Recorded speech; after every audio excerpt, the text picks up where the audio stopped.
Всем привет! Сегодня мы в Панаме, в городской поликлинике детской. Встретились с семейным врачом, можно сказать, врачом общей практики Анной Гончаровой.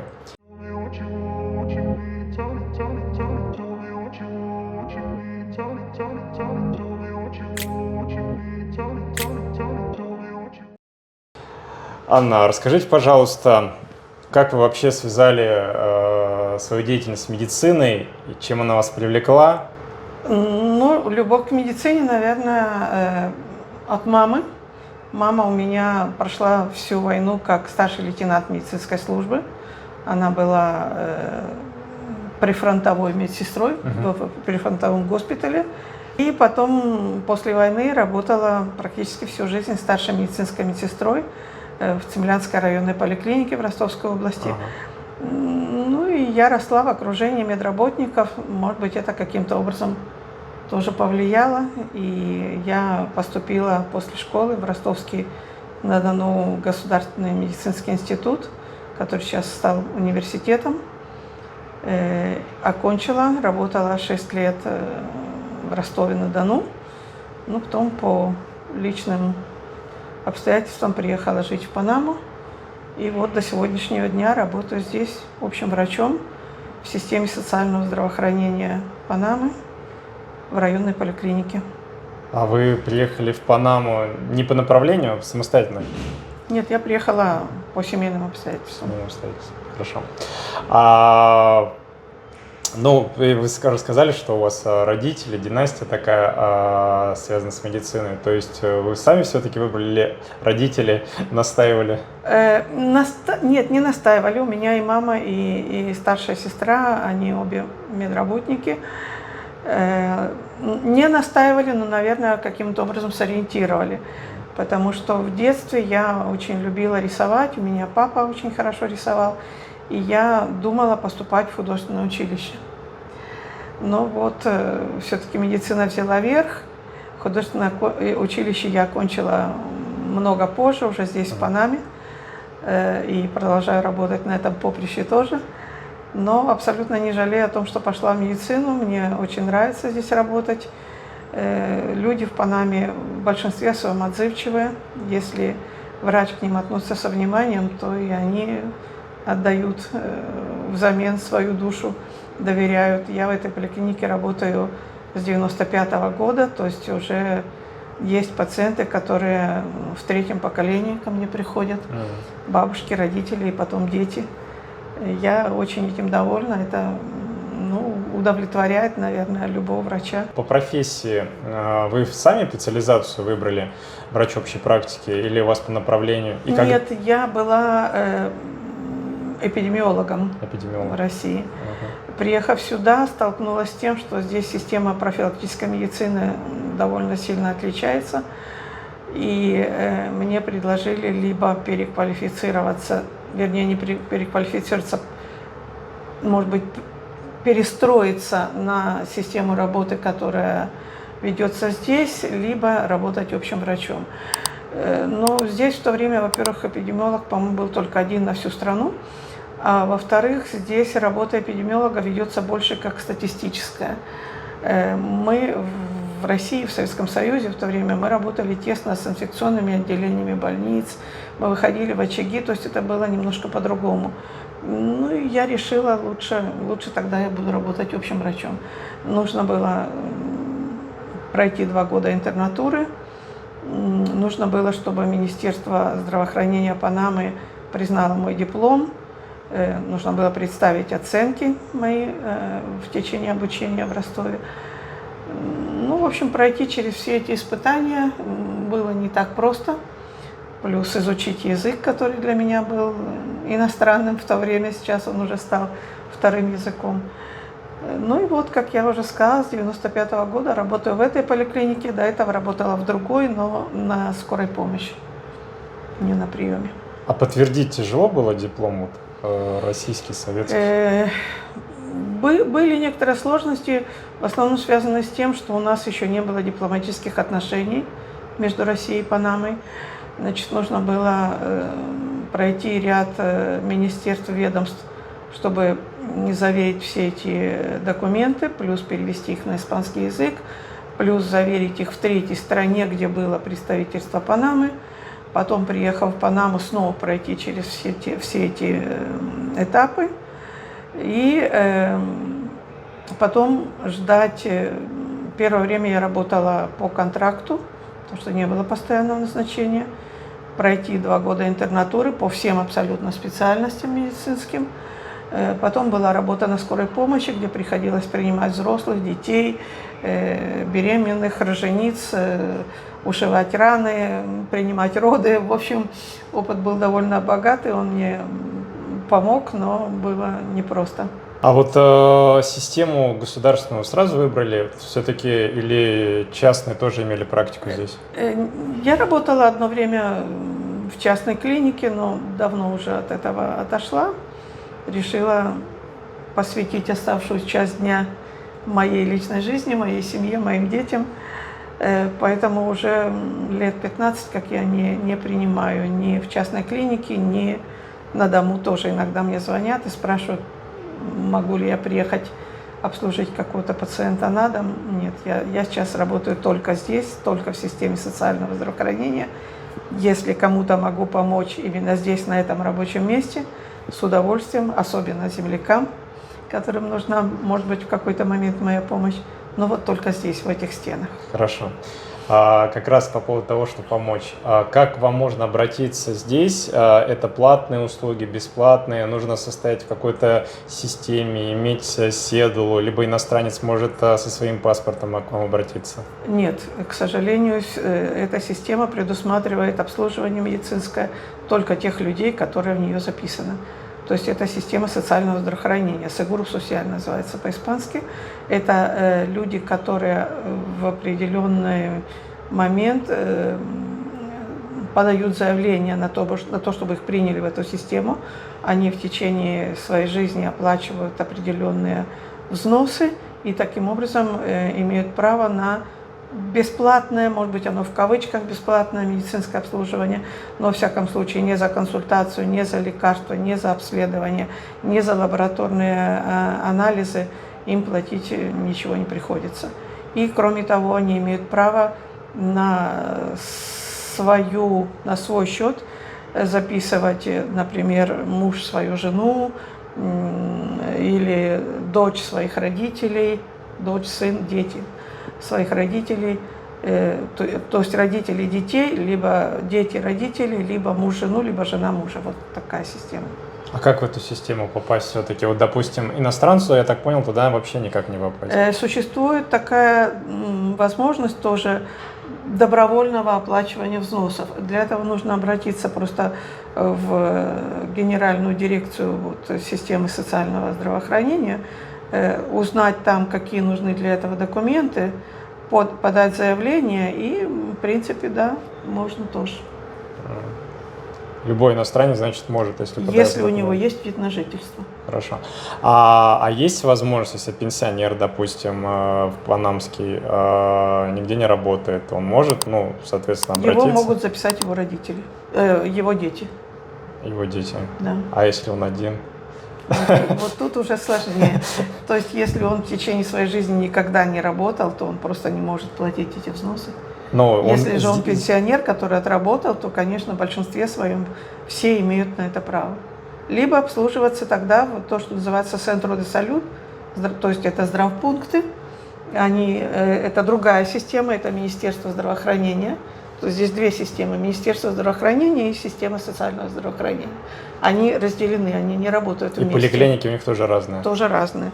То есть поликлиника – это система социального здравоохранения, а от министерства это здравпункты. Небольшие. Centro de Salud. И там консультация, например, с общим врачом стоит $1.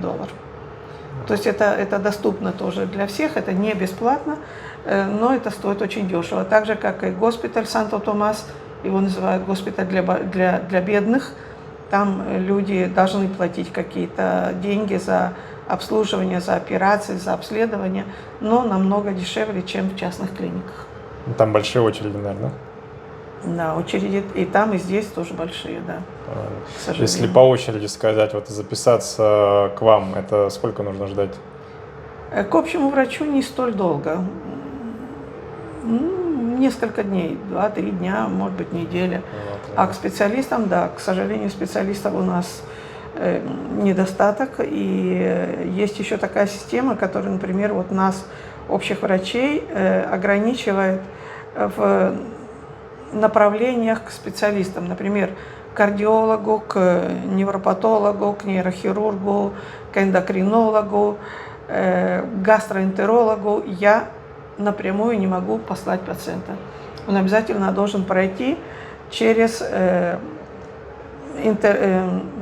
интерниста, это будет, наверное, терапевт, или через семейного врача, медицина фамильяр. Вот только я направляю к ним, они уже направляют к специалистам. Другие специальности, да, например, такие как гинекология, дерматология, офтальмология, к этим мы можем направлять напрямую, а вот, к сожалению, другие специальности. И поэтому получается долго, потому что сначала пациент записывается ко мне, потом я его направляю в то, что называется медицина фамильяр. Там он может подождать, может быть, даже месяц. А потом еще оттуда идти, например, к кардиологу. У нас в моей поликлинике есть только один кардиолог, поэтому, да, к сожалению, приходится в общей сложности иногда ждать 3-4 месяца, а то и полгода, чтобы попасть к специалисту. Вот так сложно. Тот, кто не хочет ждать, соответственно, идет в платную. Либо идут вот в систему при Министерстве здравоохранения, они могут тоже обслуживаться там, но платить какие-то минимальные, делать какие-то минимальные оплаты, да, приходится. А здесь вот в вашей поликлинике есть какой-то платный отдел, где ты заплатил и без очереди пошел? Нет такого? Нет. Здесь кабинет врача общей практики. Вот Анна. Здесь, значит, смотровая. Такая вот кушеточка, умывальник, весы, медицинский столик. Вот так выглядит в городской поликлинике кабинет. С какими обращениями обычно к вам обращаются пациенты, приходят?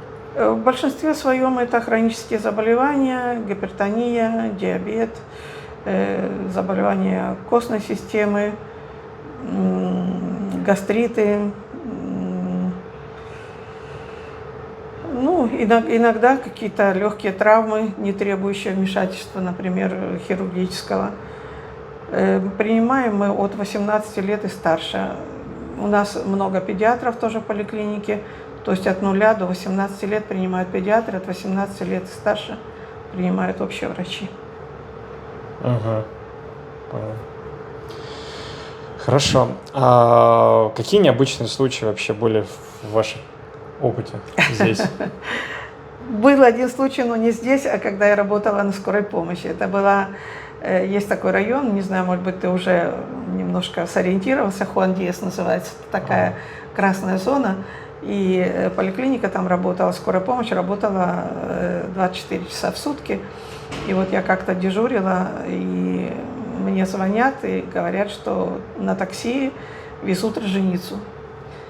Женщина рожает, мне пришлось принимать роды в машине. Такси, таксист был испуган. Ну, слава богу, все обошлось. Роды были приняты нормально. Не успели мы ее внести в родильный зал, так она и родила в машине. Но об этом даже одна из местных газет потом писала. Так что вот таким образом я прославилась. Ну, разные абсолютно случаи. Но на консультации обычно люди приходят с какими-то хроническими заболеваниями, потому что если это острый приступ аппендицита или что-то, кризис, например, бронхиальной астмы, они уже идут прямо в отделение скорой помощи. За годы проживания в Панаме и такой большой опыт работы в медицинской сфере в Панаме, какие 3 проблемы видите? Ну вот первое из них, то, о чем я сказала раньше, нехватка специалистов, проблема долгого ожидания. Пациенты иногда ждут месяцами своей встречи со специалистами. Это, я считаю, что это очень серьезная проблема. В некоторых поликлиниках, в частности, вот в этой, поскольку она находится в радиусе очень удобной для движения местного метро, сюда приезжают люди, которые живут в других районах. Одно время при предыдущих президентах страны речь заходила о том, чтобы сделать секторизацию. То есть вот пациенты, как, наверное, у нас в России участки, да, участковый врач, он обслуживает определенные участки. Вот была идея сделать то же самое здесь, то есть чтобы мы принимали тех людей, которые живут в нашем районе. Но потом один из бывших президентов сказал, что пациент имеет право обслуживаться там, где он желает, двери все открыты, и у нас люди, поскольку здесь, ну вот ты видел, станция метро прямо у входа в поликлинику, многим людям сюда удобнее приезжать, чем даже обслуживаться в их собственном районе. И вот поэтому у нас очень большой наплыв. Из-за этого бывает нехватка мест для пациентов, и бывает иногда дефицит, скажем так, лекарств, которые быстро оканчиваются и не успевают закупать вовремя, либо реактивов для нормальной работы лаборатории. Естественно, это вызывает недовольство самих пациентов. Они не всегда понимают специфику нашей работы, не всегда понимают, почему в другой поликлинике лекарства есть, а у нас нет. Объяснять это иногда не получается, но вот это тоже одна из проблем, с которой нам приходится сталкиваться практически ежедневно. Понятно. Какие рекомендации вы дали пациентам? Что нужно делать? Как себя вести в жизни, чтобы не болеть? Как себя вести в жизни? Мы стараемся ориентировать. К сожалению, в Панаме тоже существует уже эпидемия ожирения среди наших пациентов, особенно среди пациентов, ну, скажем так, низкого экономического уровня, которые питаются в основном рисом в большом количестве, мало принимают овощей и фруктов, потому что считают, что это дорогое удовольствие. Из-за этого даже среди совсем юных, молодых пациентов бывает излишний вес, и с этим трудно бороться. А это фактор риска для развития диабета, для развития гипертонической болезни, даже онкологических заболеваний. Вот, пытаемся с ними общаться, но они тоже этого иногда не понимают, потому что они говорят, ну вот у меня есть деньги, чтобы купить рис, но нет денег, чтобы купить помидоры. Вот такая тоже, это уже чисто, наверное, социальная проблема. У нас есть важные вопросы, которых все интересуют. Сколько получает врач, как здесь легализоваться врачу и так далее. Анна, расскажите, пожалуйста, сколько в среднем может получать здесь врач, иностранец? Иностранец не может работать в Панаме. Расскажите, почему? Это сразу. В Панаме есть закон, который позволяет работать, например, в сфере юридической, в медицинской, только людям, которые имеют постоянное место жительства, то есть не постоянное место жительства, те, которые имеют гражданство Панамы. Обязательно гражданство? Обязательно. То есть ПМЖ недостаточно? Нет. Не в частных клиниках, не в государственных. Ко мне иногда обращаются даже через социальные сети, мне пишут, я вот такой-то специалист, я бы хотел приехать устроиться на работу в Панаму. К сожалению, нет. Нужно обязательно иметь гражданство, и нужно пройти вот все эти ступени, которые в свое время прошла я. То есть признание диплома, сейчас еще плюс нужно сдавать экзамен на испанском языке. В мое время экзамены не требовались, сейчас да. То есть в этом отношении, к сожалению, нет. Сначала иностранцы не могут Сначала работать. Получаем гражданство, потом Да. идем сдавать экзамены. Потом подаем документы, а потом уже, когда ваши документы будут признаны, тогда да, нужно будет сдавать экзамены. И даже если вы отработали 20-30 лет специалистом в России и приедете сюда, вам нужно будет пройти 2 года интернатуры по всем специальностям. А есть нелегалы, которые работают в частных клиниках? Иногда бывают, но им плохо приходится, когда их раскрывают, их деятельность. А как их раскрывать? Часто проверяют? Ну как, во-первых, ты не имеешь права выписать ни одного рецепта. Ага. Потому что у тебя должно быть печать и ставится да, на лицо. печать, в котором там номер, по которому ты зарегистрирован, и код. Вот без этого ни в одной поликлинике, ни в одной частной аптеке у тебя рецепта не примут. То есть он приходит в аптеку, по этому номеру аптека проверяет, верный, неверный? Конечно. То есть у них есть база единая, абсолютно. Да? Плюс сами рецептурные бланки тоже должны идти под определенными номерами. То есть это все очень строго контролируется. Здесь иногда бывают, например, люди со специальностью в дерматологии, они просто открывают, например, салоны красоты. Чистка лица. Они не могут у себя на двери написать доктор такой-то дерматолог. Даже не могут написать, что это клиника по дерматологии. Это будет просто салон красоты, в котором принимает косметолог. Хотя у него есть специальность по дерматологии. Не может, не имеет права. Но косметолог может оказывать услуги? Косметолог может оказывать чистку лица. Ботокс. Ботокс. Нет, ботокс уже только нельзя. Дерматологи могут. Губы там желающим девушкам сейчас модно вот такие наколоть. Ну вот что-то такое. То есть очень простые. Потому что некоторые я знаю, салоны красоты колят ботокс, но дерматологи давно уже против этого протестуют. И, в общем-то, это делается, но делается, по-видимому, все-таки без официального разрешения. И при проверках у таких косметологов могут быть проблемы.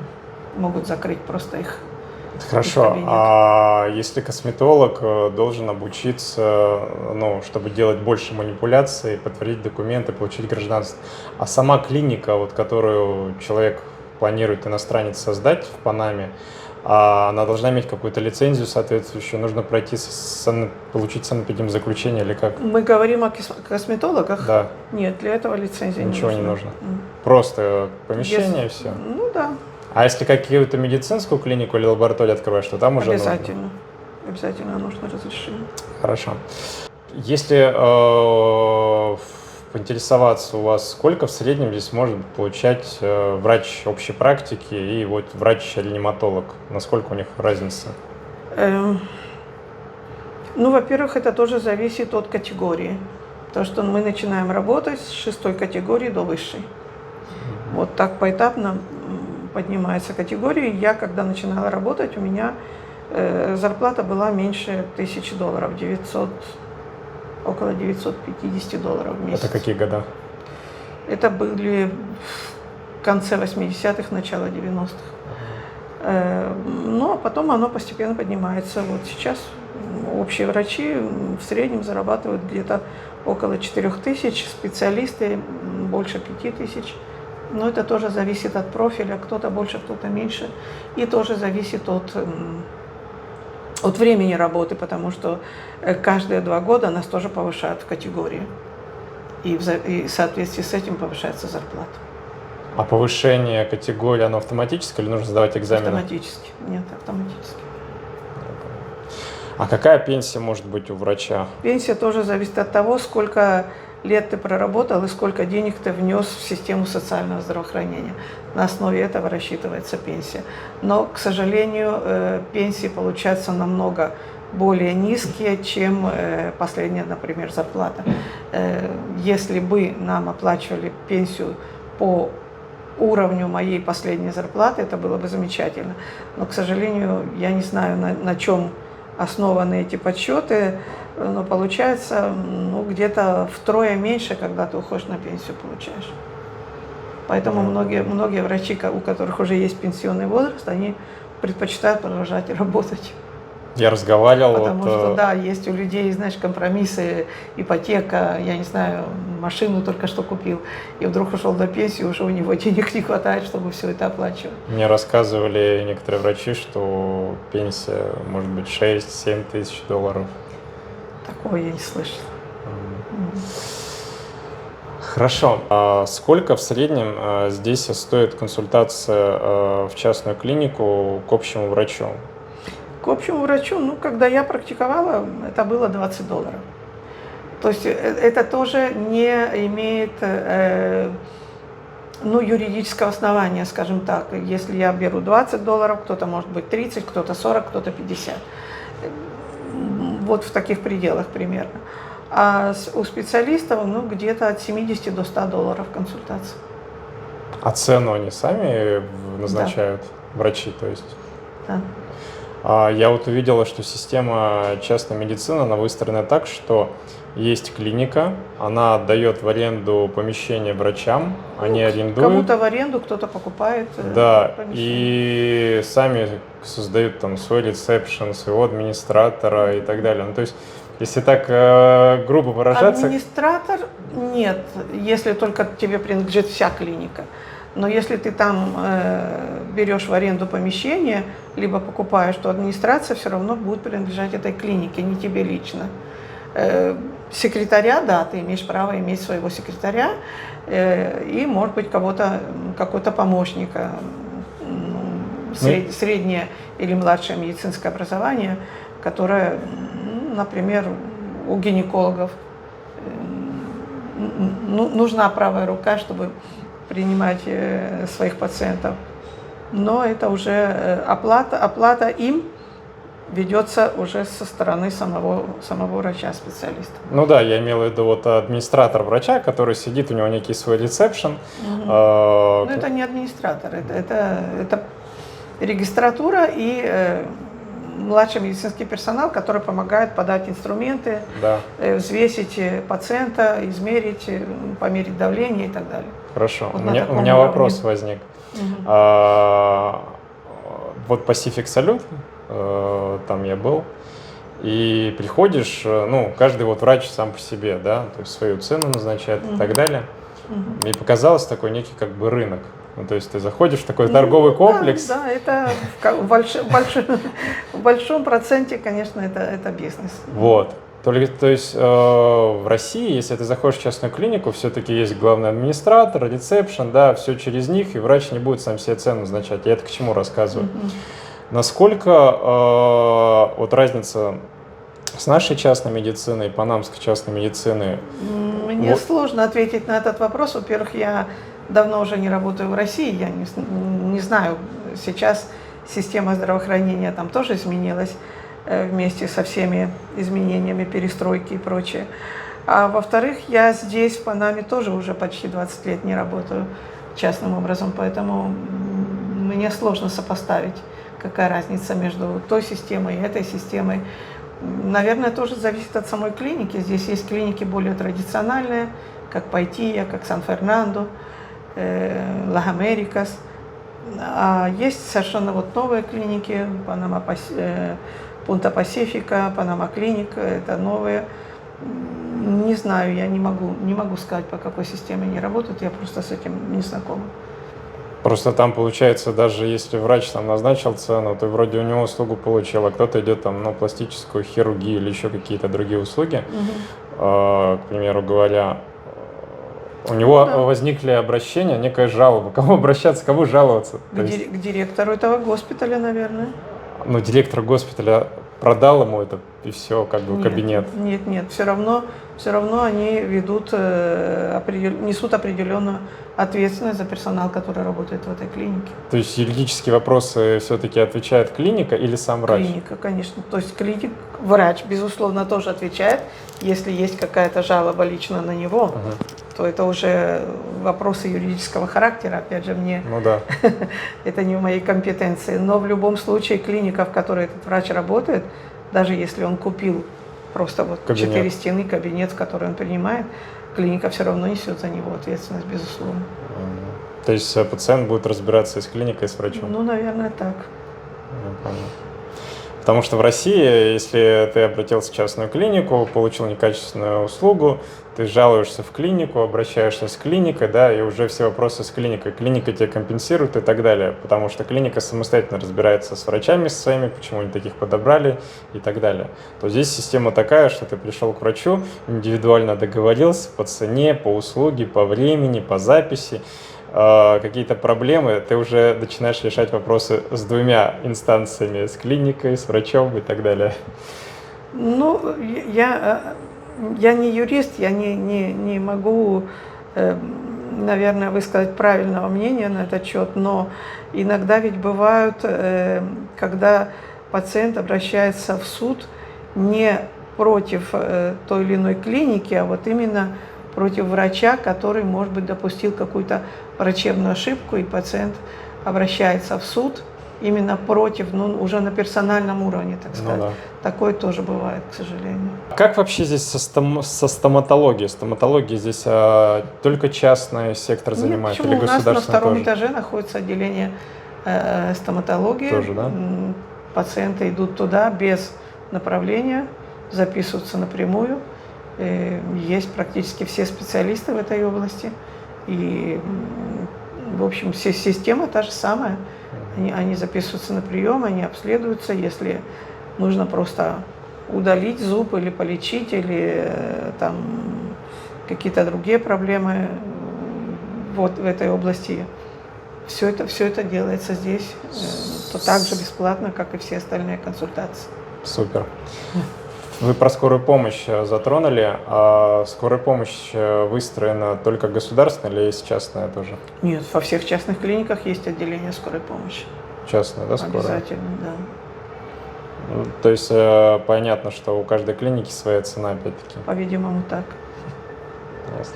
Какие перспективы своей дальнейшей в медицине вы видите в Панаме? Именно в моей личной работе.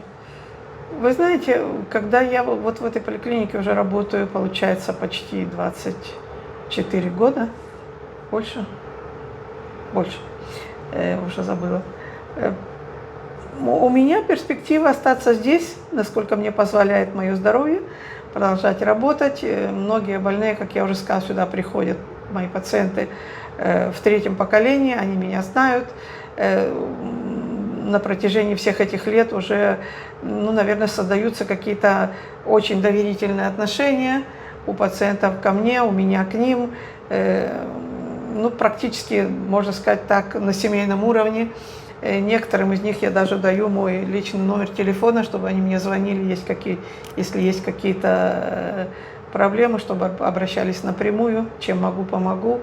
Ну, это вот, наверное, удовлетворение от проделанной работы и то, что пациенты тебе доверяют, к тебе записываются, приходят на прием, благодарят. Вот это самое приятное, наверное, в моей работе. В заключение, какие рекомендации дадите врачам русскоговорящим, которые все-таки хотят переехать в Панаму? Как быть, что делать? Ну, во-первых, это все нужно делать на легальном уровне. Здесь есть некоторые, может быть, более ускоренный способ получить гражданство, если у тебя, например, жена гражданка Панамы, если есть общие дети. А так, в принципе, все, наверное, будет зависеть от адвоката, от юриста, который будет заниматься оформлением твоих документов, потому что все это занимает, ну, в общей сложности где-то, я думаю, лет 5 в общей сложности. Плюс то, о чем мы говорили раньше, чтобы все документы были в порядке, чтобы были представлены оценки твоего обучения на протяжении всех лет университета, все документы переведены на испанский язык, они должны быть заверены в Министерстве здравоохранения России, затем в Министерстве Министерства иностранных дел, спасибо, иностранных дел России, потом Министерстве в посольстве Панамы, потом Министерство иностранных дел Панамы, потом Министерство здравоохранения Панамы. Вот после того, как ты пройдешь через все эти этапы и твой диплом будет признан, вот тогда начнется уже борьба за существование. В этот промежуток времени кем работать? Кем получится. Понятно, санитаром возьмут? Нет. Тоже не возьмут. Систему здравоохранения не возьмут ни под каким соусом, поэтому многие занимаются здесь, ну, не знаю, есть автомойки, я знаю, в которых работают наши земляки, есть девушки, которые занимаются домашней кухней. То есть, ну, вот искать какие-то варианты. Понял. В заключение, ваши пожелания нашим зрителям, какие рекомендации дадите? Вести здоровый образ жизни, обращаться вовремя к врачу, слушать наших советов, не устраивать самодеятельность, когда касается здоровья, не принимать лекарств, которые вам не рекомендует специалист, не устраивать каких-то нереальных диет. В общем, работать в тесной связи, в тесных доверительных отношениях с вашим врачом, и тогда, наверное, мы сможем взаимно друг другу помогать. Потому что работа врача и пациента, она должна быть взаимосвязанной. Врач тоже не умеет творить чудеса, и если пациент не идет навстречу, то, к сожалению, наша работа тоже иногда не дает нужных результатов. Хорошо. Спасибо большое вам, Ан, что уделили нам время. Кому понравилось видео, ставьте лайк. И до новых встреч. До свидания. Всего доброго. Спасибо большое.